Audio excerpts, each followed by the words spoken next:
I'm an animal intuitive and sensitive and animal communicator and Reiki master practitioner here at animallovelanguages.com. The little shriek you just heard, if you're listening on the podcast version, came from Pearl Cuts. He's my 23-year-old feathered sidekick, and he never misses an episode to you. No, he never misses a chance to blow out my earbuds. And here at Let's Talk to Animals, we are so excited to bring you Babette de Jongh. Did I say that right? De Jongh, Babette de Jongh. Yes. Gotta love it. Okay, Dutch, right? Is that Yes. what you were telling me? Dutch. Yes. We were chatting right before the episode. Babette de Jongh. I love that. That's so cool. Babette is an animal communicator and she is an author. And this is a super interesting juxtaposition we're going to be talking about today, because Babette, you're not just any author. You actually have a fiction series that involves animals as well as an animal communication book. So that is going to be really neat to talk about. If you're arriving here at Let's Talk to Animals for the first time and you're like, what the heck is this all about? Yeah, I'd love to talk to animals, but I don't really know what that means. We are all about demystifying, de-wooing, if you will, animal communication. What is it? How does it work? Who can do it? How do you learn? What does it feel like? How do you know when you're doing it? What can you do with it? And why would you want to tune in to these intuitive pathways? And so every single week, we invite a wonderful guest onto the show to talk about all of these different journeys that we're on together to awaken connections that we share with the world around us, hopefully with the ultimate goal. Oh, I just heard some feedback. Hopefully with the ultimate goal of creating a healthier, happier planet for all of us to enjoy together. So without further ado, nobody's tuning in to hear me talk. I would love to, of course, here on the show, lots of folks that tune in are aspiring animal communicators, maybe beginning animal communicators, some advanced animal communicators, and also intuitive pet parents who want to learn more about what my dog's trying to tell me, what my cat's trying to say, what my parents trying to get across to me, and how to know if that's something that perhaps is happening. So that's why I always like to invite my guests to take us back to the beginning. Just rewind us, if you will, and share a little bit more about how did you find out that animal communication was a thing, that you could do it, and how did you get started? Okay, well, I've had experiences of animal communication all my life. When I was a young kid, that was just the way it was. You know, I knew what they were thinking. I could see visuals of where they were if they weren't with me. But my parents and other well-meaning adults talked me out of it and said, stop making things up. You know, you can't possibly know that. And a lot of times, you know, it would be something upsetting and they would say, you know, you're upsetting yourself for no reason. So with all of that negative feedback, I just allowed my abilities to go underground and basically forgot. I mean, I still loved animals. Wild animals always came to me. I had a skunk as a pet when I was a kid. I found a raccoon once that I gave to a friend, and she kept him his whole life. So, and he was just like the cats, came and went, you know, freely. So, you know, I always had that connection, but I pushed the communication part of it way down. But as I got older, like as a teenager and a young adult, I would be blindsided by an animal calling for help or, you know, an animal in need. And it was, of course, you know, very upsetting. And people thought I was, the people around me, I would kind of say, well, we've got to help, we've got to do something. And they all said, oh, you're just too sensitive. It's, you know, it's not your business. Don't worry about it. But it happened enough, just being blindsided by it when I didn't expect it, that I decided I wanted to learn more, that I wanted to really learn to accept and hone and control my abilities. So back then there weren't many books available, but I found a book by Penelope Smith, and I started practicing. And so there was a time, this is so long-winded, and I'm sorry, I apologize. No, are you kidding? This is why we're here. This is what we do here at Let's Talk to Animals. We want to hear your journey, your story. Okay, good. Okay. So I got a job at a pet shop. And I mean, I was an adult. I had kids by this time. They had started school. My background was in teaching. I had taught ballet for decades, and I then taught elementary school. And but I didn't want to go back to that level of commitment. So I got a fun little job at a pet store, and I was practicing what I'd learned in the book from Penelope. And so one of the things that I like to do is pretend that the animals, that they would tell me their names. And so all the animals that came into the pet store, I would ask them what their name was, and they would tell me. And, it was to me a fun game. I was not calling it animal communication at that time. But there was a day when I picked up a puppy that this woman wanted to see. And I took the puppy to her. And as I was carrying the puppy across the room, I heard its little voice in my head say, "My name is Millie."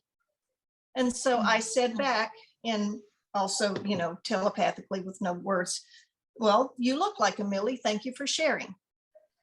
But when I tried to hand the puppy over, there was like a kind of a kerfuffle. The puppy didn't want to go. It was clear that it wanted to tell me something else, but it just didn't seem like the right time. I wasn't sure what to do. I handed the lady the puppy, and she played with it for a few minutes, and I asked her if she wanted to take the puppy home. And she said, "No, ever since my dog Millie died, I just haven't had the heart." So missed opportunity big time. And I didn't know what to do, because if I were to say, "Oh, well, this dog just told me her name was Millie," well, that would be crazy, right? Mm-hmm. So, but anyway, that was my wake up moment. That was when, every hair on my body stood up, and I got my truth meter went off in a big way. Like, okay, this is real. And that was when I convinced myself finally that it was real. And so I actually went online, found Penelope. She was teaching a class, and I took every level of every class that she taught. And I was lucky to be able to take her professional animal communicator class, the last one before she retired. Fantastic. So, yeah, it was great. And I highly recommend that anybody who wants to learn, or even already knows, take as many classes as you can, because every teacher has a piece of the puzzle.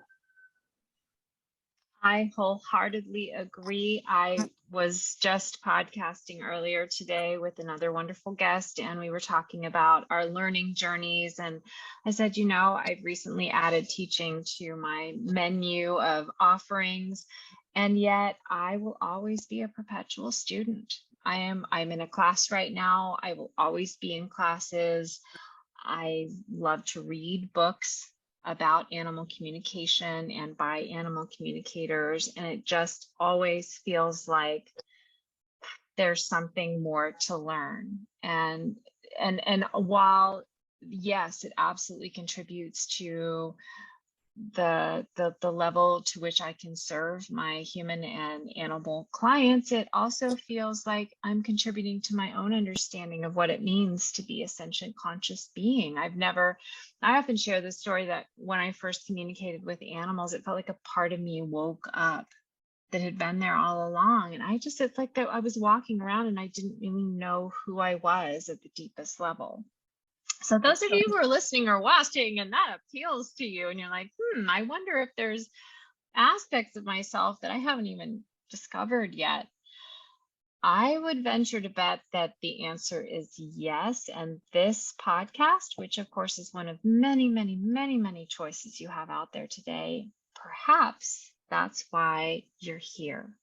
So just consider that. But I don't want to derail us from your story. So here you are and you're studying and you're learning and you're on your own pathway. And at some point it feels like you made the conscious decision to start offering this to other people and their animals. Well, so what was that like? Okay, I did, but a fellow animal communicator pretty much forced me into it. Okay, all right. You know, I didn't trust myself well enough to offer the service to a client. So, but I had an animal communicator friend who booked a dog show.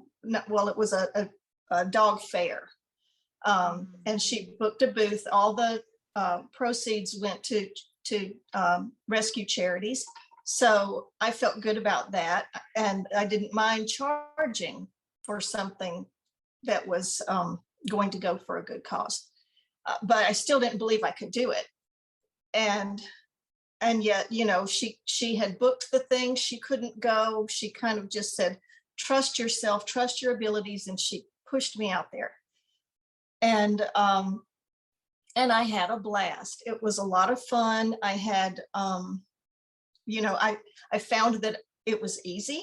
People were bringing their dogs to me, or sometimes they didn't have their dog and I would just use a photograph, but mostly it was in person.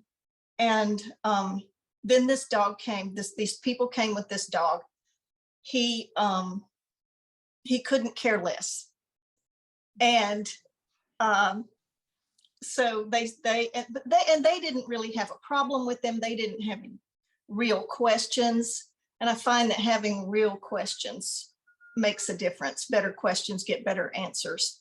That's very true. But they came in and they said, well, we don't know what to ask. And they said, are you happy? And he's like, yeah, I'm happy. And the whole time he's looking around, looking at the other dogs.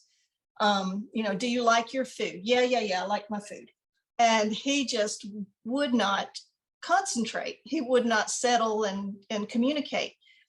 And so I told him, I'm sorry, I'm really not getting anything of value here, and not going to charge you anything. And, if you want to donate to the cause, feel free, but here's my card. If you ever need me, you can, give me a call. And they walked away, and about 25 yards away from the booth, that dog looked back at me and said, well, that was stupid. Wow. Okay. Nothing like being honest, right? Yeah. But, well, it was funny. I'm sure that if he needed communication, he would have been happy for it. That's the only animal I've ever had tell me, that they were totally not interested, forget it. But he was a young dog. He had other things to do that day. So it was funny. Well, the one thing that we always learn in animal communication is how every single animal is unique. There is such a thing as a species consciousness. I'm starting to get very intrigued even by breed consciousness, where it feels like, for instance, we've always kept company with dachshunds, and they're very different than Labrador retrievers that my mother grew up with, or Scotties, which she also was quite familiar with in the home. I mean, every breed has a different personality. There's different reasons why each of us is the way that we are. And so taking a look at that, and then digging down deeper into how that manifests in each individual animal, we start to realize, you know, we're not the only ones that feel not normal or special or just different. That crosses species. We're each absolutely and utterly unique. And that's what makes animal communication fun and also scary sometimes, because Yes. we never know. We can't go into the conversation with bringing all of our expectations and assumptions and preconceived ideas along with us. My first animal communication teacher, we didn't use photos. We didn't even, my very first communication ever, she didn't even give us the breed. All we got was a name. And come to find out, I start seeing yellow, scaly skin, realize we're not talking to a dog, and discover that we are talking with an iguana. And I was just delighted. I was hooked.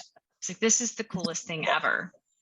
So it works, but it doesn't work in the ways we expect it to work. And it doesn't work using the well-worn pathways of a traditional classroom education. And so it's really important to think about that if you're listening or you're watching today and you're thinking to yourself, you know, do I need to go back to school for this? Wow, I never really loved school the first time. This is totally different kind of learning.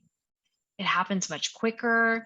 We're accessing the part of communication that gets perpetually glossed over in school, which is the nonverbal side, the gut instinct side. If you've ever had a hunch, if you've ever just had a feeling about something, and I have yet to meet someone who can't relate to that statement at some level. We've all kind of just, even if it's something as simple as thinking of your friend and then having them call you on the phone, that's, you know, it's almost cliched. It's so common.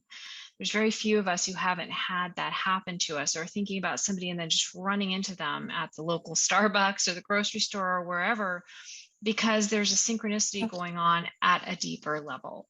So just be kind of tucking that away in the back of your mind. And one of the things that we'd love to do here at Let's Talk to Animals is talk about all the different applications for animal communication. It's not just doing, you know, doing it professionally and hanging out a shingle and making it your full-time thing. And that's one of the reasons I wanted to invite you on the show, Babette, is because you've done some really cool things. So spoiler alert, I'm not going to be the spoiler. I'm going to let you be the spoiler and share more with us about what you're doing. Okay, so, and this comes back to really the very beginning of what we were talking about, that animal communication, I don't think we put it this way, but it is a spiritual journey. And it is a way of accepting yourself at a very deep level. The more you talk to animals, the more you learn about yourself. You learn to surrender. You learn to open up, to let down your guard. So you learn a lot about yourself. And so one of the things that I've learned is that I do best when I follow my passion. When I do the things that give me joy and make me happy, even if they're hard, I feel like I'm being true to myself. And so about the same time that I was beginning to accept my abilities of animal communication, I was also writing. And I all my life read romance novels, so I was writing romance. And so I was honing those skills together at the same time. And well-meaning people would say, well, you know, either you need to build your animal communication business or you need to become a writer. You can't do both. If you're putting your energy in one direction, then you are by necessity taking your energy away from another. And how are you ever going to succeed at either one? Your success at either is going to be diminished because your focus isn't there. But I just had a feeling, a gut feeling, that as long as I did the things that gave me pleasure, that my soul wanted to do, that the universe would figure out how it all went together. And that was basically none of my business. So I learned energy healing. I learned to accept and hone and direct my animal communication abilities. And I learned to write. And these many years later, I had already self-published a couple of books. I published a romance novel, and then my book about how to talk to animals. And I was at a writer's conference with a friend to support her because she had a book coming out. And just a random person who knew my work said, you should talk to someone at Source Books. They're publishing things that have, romance with animals. You should chat with them. And they specifically said, that I should speak with the woman who's my editor now. So when they said that, my truth meter went off again. It's like you get this, it's like something opens up from heaven, and this just feeling pours down through your crown chakra and into your body. And you're like, yes, this is it. This is directly, this person is God's mouth. This person is saying exactly what I need to hear. And I knew from that moment that that it would work out.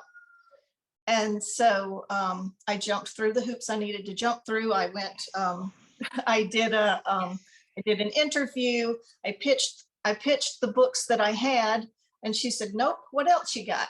Nope, what else you got? Because I had, a few books already finished that I hadn't done anything with yet.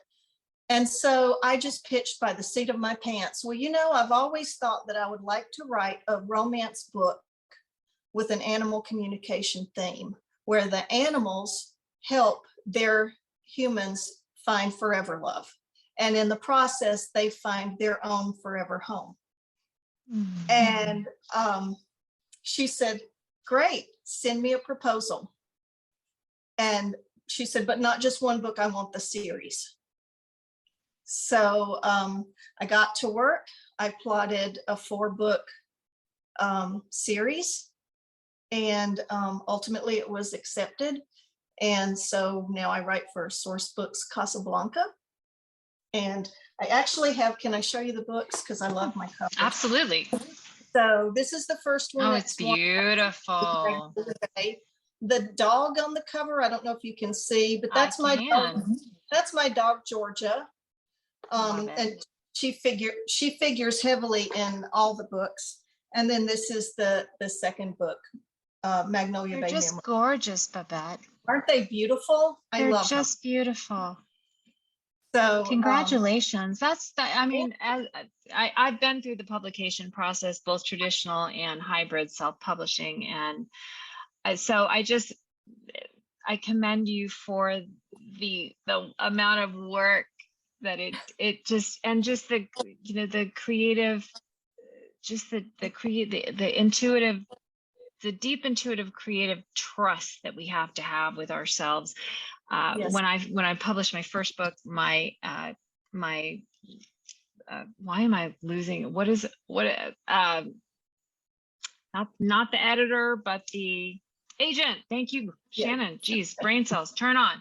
My agent at the time, she said, I get contacted by so many people that say they want to write a book. And she says, no, they don't want to write a book. They need to write a book. If you need to write a book, you will. And I love your passion and how you're saying, your truth meter goes on, and you've learned to trust that. That's the intuition we're talking about. That's whatever you call it. It doesn't matter. It's that inner knowing that can't be dissuaded. There is no argument strong enough to unknow that which we know in our gut brain. And you're right. And that certainty you have about following your passion. I mean, what if we could do something and we could love our jobs? Like, what if our job and our passion could be one? I was raised in an environment where, you know, your job is what you do, and whatever it is that you do outside of your job is what you love. And that's just that's the structure to expect. And you know, that just has never worked out for me, because my job is where I spend most of my time. And if I don't love what I'm doing, maybe I can do it, but I'm probably not going to be excellent at it. And I'm not going to have the courage to tackle some of my deeper internal obstacles, because I'm not in love with it enough. It's like if it went away, I'd be like, oh, you know, oh, well, let's go find something else that I also don't love. So the fact that you had the courage, not on one, but on two different fronts, to trust, and it's this deep self-trust that sometimes feels like it's lacking in our culture today, because we don't live in a culture where there's any automatic time carved out for self-reflection, for meditation, for just the good company of our own being, if that makes sense. So, I mean, I remember one time I can't remember who I was listening to at the time, one of my many mentors, I'm sure, and she was talking about, I think it was my yoga teacher, Adrienne, and she was talking about how, or no, it wasn't. It was Elizabeth Gilbert with her I love big her. magic book, Yes. book. And she Oh, I talks love that. about how the poet Mary Oliver would be out walking in the fields and get an idea, and she would try to race it home. She would try to get home to write the poem down before it got impatient with her and left to find somebody else who was ready to receive it. And I totally agree. I'd love to hear more about your writing process. And it sounds like you got this seed of an idea and you kind of drafted out this 4-book series. But what is it like for you when because you're really bringing together animal communication and creative writing? So what is that like? We got a lot of budding writers who are listening who probably eat up whatever you're saying. It's actually very similar, because you know, when you're communicating with an animal, you're basically you're channeling a lot of the time. You know, you're channeling their thoughts, their emotions, their images. You know, they're sending them to you. It's coming from them, but it's still, you have to be an open channel to receive it.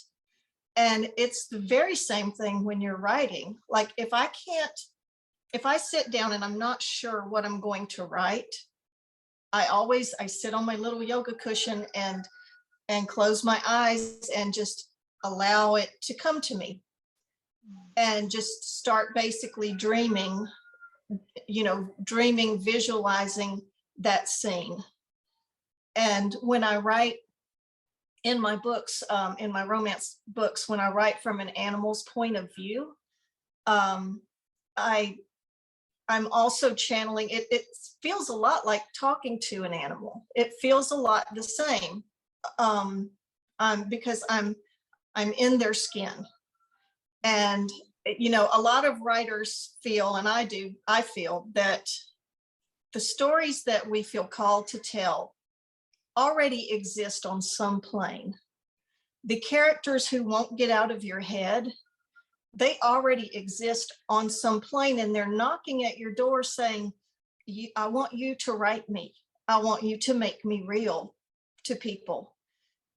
And so if you can get out of the way and become an open channel and just allow that character to pour into you, is very, very similar to animal communication, because you're opening yourself up to the information that is already there. I love that analogy. It definitely reminds me of my songwriting days, because I had similar experiences to Mary Oliver and to you. Just simply, you know, you're kind of going along and you're just becoming more and more and more aware of a presence, of an energy that feels really tangibly alive. It's just that you can't lay eyes on it out there anywhere. and it does take a level of trust. And what's so interesting about the meeting point between intuitive animal communication and creative writing is how you're inviting your right brain to the table in a really prominent way. So I'm thinking back to when I wrote songs, and chances are good if I was going to get a song idea on a given day, it would be when I was out in the field, so to speak, when I was taking a walk, or they love to come in the shower. Anytime I wasn't sitting down with my guitar or my piano and, and my pad of paper and my pen ready for it, whenever I was not ready would be the Right. time it would pick. And so do you have any writing rituals that kind of help you to, because that can be really Yes. intimidating for somebody who wants to write a book, and you sit down at the computer and you're like, okay, I'm waiting for it. When is it going to show up? What do I do? And you can just psych yourself completely out. Yes, the blank page can be very intimidating. So there are a few things that I do.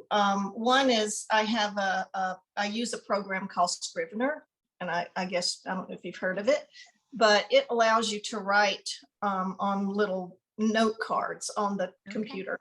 And so before I write, I plot out the scenes. So I can just say, okay, in this scene, this happens. And I use that old, so this is blank wants blank because blank but blank. So it's your character.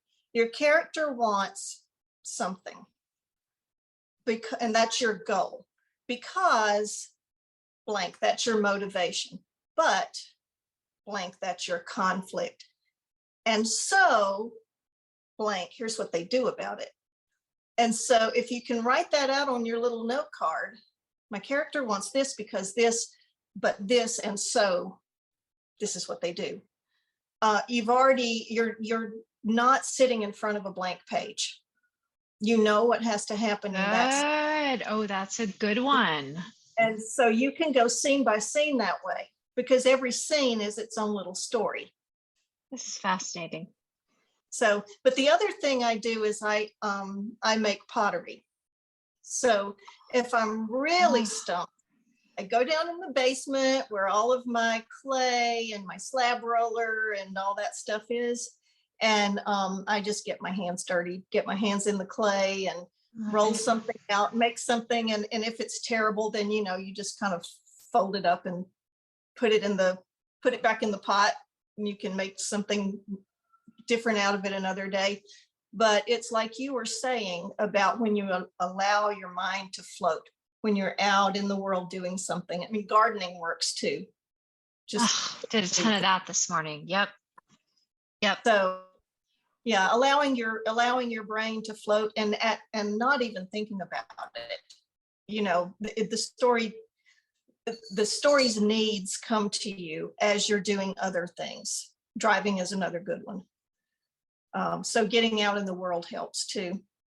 Absolutely. And then always having I've grown quite fond of my my little voice recorder on my, I'm not fancy enough to use anything like Evernote, but I have a little voice recorder on my iPhone, and that little thing is really easy to use, and I can sing into it or I can talk into it. And, just really allowing yourself to do something creative, to play, is what I'm hearing you share. And yes. I believe you had said something on your website about dance as well. Am I correct? And you were in ballet? I taught ballet for about 10 years. And then when my son was old enough to go to kindergarten, I thought, well, this is not going to work, this schedule, because ballet teachers work from 3 in the afternoon or 2 in the afternoon to 9 at night. So I went back to school, got my master's degree in education. And, it's so interesting that and I'm sure that this is true with everybody if they really think about it, especially if you follow your passion and do the things that you're passionate about. Absolutely. Everything all ties together in the end. And so I used, I only taught for a couple of years, elementary school, but I used my knowledge of teaching and of structuring a class to write my book about animal communication. So, I made that book like a 12-week college level course where, there's a part where you say, here's what we're going to do. And then you lay it all out. Here's the teaching part, the lesson. And then a recap, here's what we did. And then your homework. And taking it week by week by week. And so I found that was very effective. And yeah, and I don't think I would have had the structure to write that book if I hadn't taught. So everything works together. It's just amazing how everything you do brings something to the table. Yep. So if you're listening or you're watching right now and there's some part of your life that just isn't making sense, and I'll just give you an example. For me, it was my first job out of college, and I just, I look back, and every job after that until I got to the last decade or so when I started working for myself as a freelance writer, and then I've added music and animal communication, all kinds of other things to the table. But so many of those years, I would just be like, what am I doing? Like, this doesn't make sense. And now I use so many of those skills, and I draw from so many of the life experiences that I had, and a lot of them were quite challenging. But animal communication, for when we first discover it, when we first get started with it, it can feel like something shiny and new, like a toy, like a fun new toy. And then we realize we're dealing with the deepest and most significant pieces of an individual's life: birth, death, divorce, separation, loneliness, and also all the bubbly, happy stuff, and the joy, and just the flow of a life. And so if you're in a part of your life right now where you're just like, gosh darn it, this how did I get here? It can be really encouraging to hear from folks who resonate with that experience. And yet, today I look back, and you just said it, Babette, as well. We look back and we think, there was so much gold in that coal. Really, there Yes. were some, or that's probably the wrong analogy. There's so many diamonds in that coal, I think is probably a better analogy. You can tell I didn't do very well at geology and biology and all of that sort of thing. But, and just know that whatever your soul is calling you to, there's a way. And it's more about, when in a previous incarnation, that's kind of a joke because it was in this lifetime, but I founded and ran a charity for people with eating disorders. And we talked a lot about the left brain versus the right brain. And when we're faced, with an option A or option B, and neither one is appealing, always look exactly like what Babette is talking about today. Always look for an option C. There's something else that's a little better hidden, and it's going to take a little more effort. And that's where your soul's growth is. It's like, okay, I don't like option A, I don't like option B, there's an option C, but I need to look for it. I need to put on my soul eyes. I need to go inside. I need to take a walk in nature. I need to ask my light team, what am I missing here? Just help me to see this with new eyes. Help me to see the less traveled path. And it's also so important. We talked a lot about mentoring in this charity, and we talked about, no matter where you look, no matter what your ears hear, you're being mentored. So choose wisely. You're either going to be influenced by the folks who say that you can't, that it's not possible, or you'll be influenced by the folks that say you can, and it's a lovely dream, and they are so going to be your believing eyes. They are so going to be in your corner. So you have that option. So choose your mentors carefully, because you can find both sets of people out there. And most importantly, who you listen to and who you surround yourself with is going to influence how you mentor yourself. Because what we're listening to here with you, Babette, with your story, is that you've really taken the reins and you've mentored yourself. You've listened to the naysayers and you've said, you know what, that just doesn't resonate with me. So I'm going to have to go with my gut. Right. And you started to mentor yourself to say, yes, let's just see, let's just play and see how it unfolds, rather than deciding that we know in advance how something's going to work out that we haven't even started yet. Exactly. And that's you bring up a good point about play, about, like, so one of the things when I teach animal communication, I encourage people to be lighthearted about it. Play with it. It's not, you don't have to be right. It's not about being right. And in fact, in the book, there's, one part where I say, these are the things that will free you are to say, I could be wrong.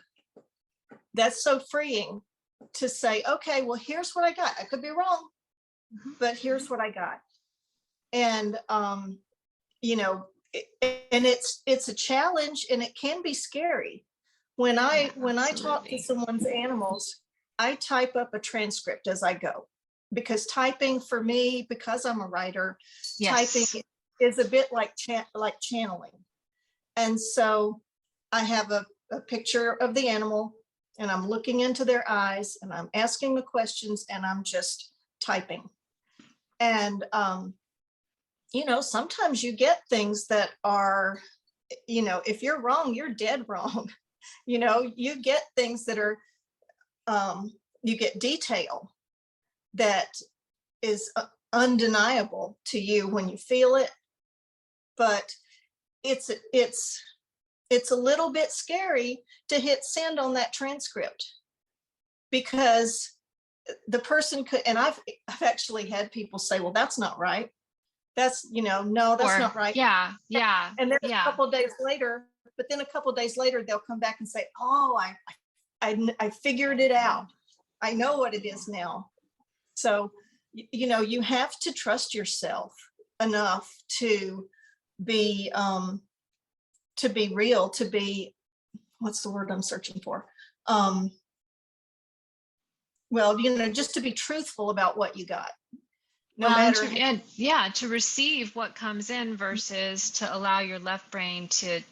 I often tell my students that animal communication is what happens in the space between your thoughts, which is why meditation can be so essential to have a truly deep and meaningful, accurate conversation. It's not about making it make sense, because that's the job for the animal's person. But it's about receiving it accurately, without any filters, once your left brain pounces on something the animal says, I see that the information, the data turn into a cat toy. It's like they're just sort of like a tennis ball or something, and they're just, your mind is playing around with it and trying to put all the pieces together. And sometimes the animal is going to be cryptic. Sometimes the animal's reality is so different. And I love to use the classic analogy of the dog whose favorite toy is the yellow bird. And this came from one of my animal communication teachers, and she's talking about how this dog told the animal communicator that their favorite toy was a yellow bird, and the dog's person was horrified. They were like, no, we don't give our dog yellow birds to play with. Turns out the dog was referring to a yellow tennis ball.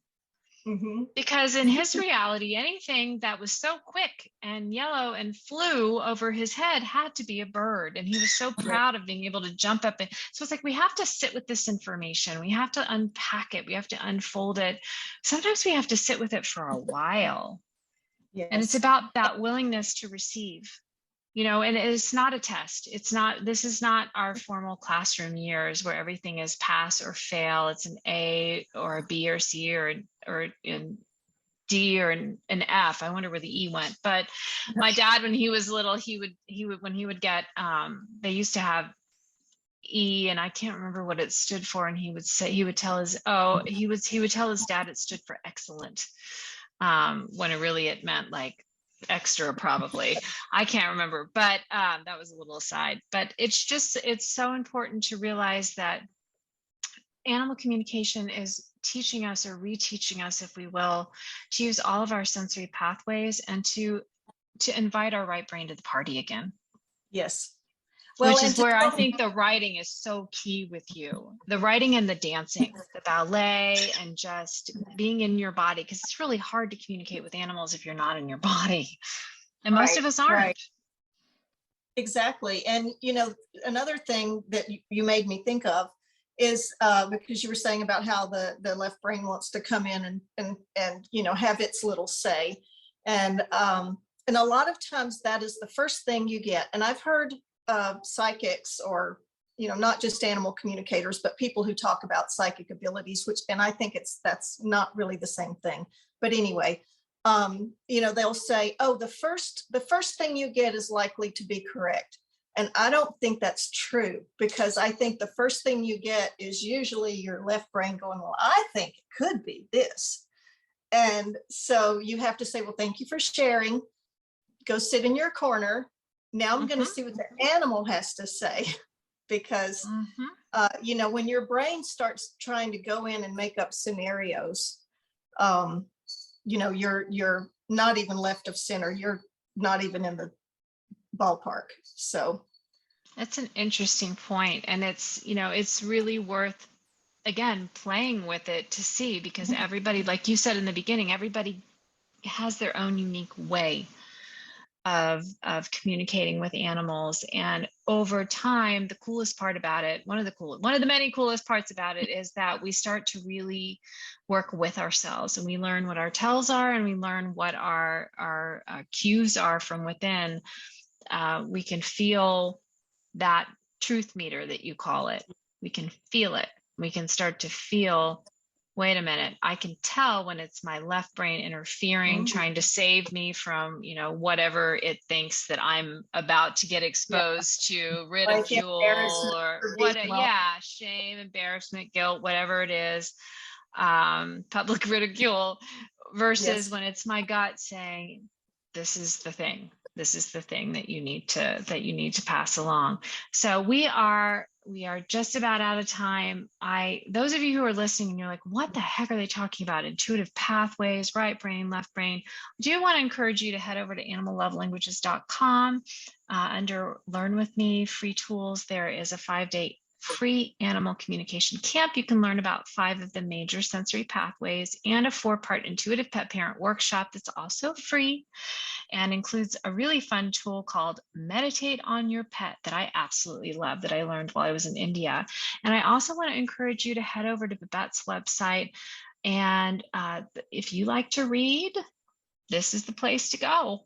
This is the place to go. Not only can you learn about animal communication, you can learn animal communication, but you can read about it in a really fun, I would say, playful, right brain centric way that will open up some of these intuitive pathways and really start noticing like how your right brain creates a whole world out of just black and white written words on the page. Like, how is that even possible? This is a big part of learning animal communication. So it would benefit you to enjoy Magnolia Bay. Is that what it's called? The series Magnolia Bay?